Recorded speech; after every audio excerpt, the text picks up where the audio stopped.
Desde el comienzo de la humanidad han habido diferentes puntos de vista sobre Dios. Uno de los temas más frecuentes, especialmente después de la época de Jesucristo, fue relacionado con la naturaleza de Dios. ¿Es un ser con partes diferentes? ¿O son múltiples seres individuales?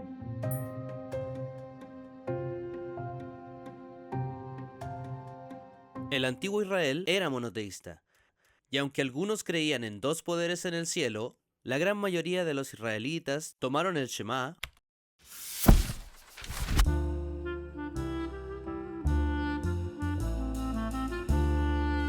para referirse a que Dios era uno en cantidad. Miles de años después, cuando Jesucristo entró en escena afirmando ser el Hijo de Dios, la pregunta sobre la naturaleza de Dios volvió a surgir. ¿Cómo se supone que debemos entender a Dios si existe el Padre en el cielo, pero también su Hijo aquí en la tierra? Ambos actuando como Dios. Se investigaron las enseñanzas de Jesús y los apóstoles, y el consenso de los cristianos posteriores al primer siglo fue que Jesús y el Padre eran claramente Dios. Eran uno en unidad y espíritu, en lugar de simplemente una persona o voluntad.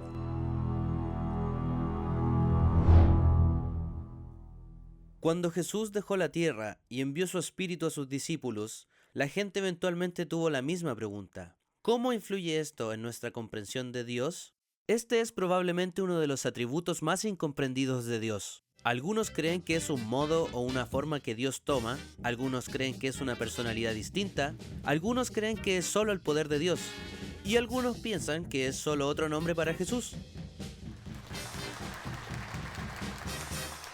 Entonces, ¿quién tiene la razón? Los primeros concilios teológicos como el que ocurrió en Nicea no deberían determinar nuestra doctrina, las escrituras sí. Pero las definiciones utilizadas para determinar la personalidad de Dios en estos mismos concilios donde intentaron discutir si Cristo era una persona separada del Padre, podría llevarnos a conclusiones interesantes. Por ejemplo, hipóstasis significa que una persona debe consistir de entidad individual, intelecto y trascendencia. Si no tienes estas tres cosas, no eres una persona. Estas cosas solo son luces y tornillos. Así que veamos estas tres. Identidad. Cristo equipara la presencia del Espíritu con el suyo. Intelecto. El Espíritu no habla de sí mismo. Trascendencia. Es el Espíritu de Dios. Según sus propias definiciones, el Espíritu no puede ser una persona. Congratulations, you played yourself. Curiosamente, si hacemos esta pregunta aparte de este tema, rara vez llegaríamos a la conclusión de que un espíritu es un individuo separado. Cuando digo, tu ánimo realmente restauró mi espíritu, no me refiero a que una persona diferente dentro de mí se rejuvenezca, me refiero a mí. Cuando alguien dice que tiene espíritu escolar, no se refiere a que su escuela esté compuesta por una persona individual. Renuncié por contrato a mi identidad de nacimiento y ahora soy un hombre y un estudiante llamado Subway. No lo puedo creer. La Biblia tiene dos palabras principales para espíritu, pneuma en griego y ruach en hebreo, que significa aliento, viento o vida. Esto tiene sentido en el momento en que Jesús, hablando del Espíritu que enviaría a sus apóstoles, se preguntaban, ¿cómo te revelarás a nosotros y no al mundo? Como el viento, Cristo no aparecía visiblemente, pero sí su vida misma se conectaría con la nuestra mientras Él habita en nosotros. Después de este tiempo, los escritores del Nuevo Testamento intercambian continuamente términos que indican el Espíritu en nosotros con Cristo o Dios en nosotros.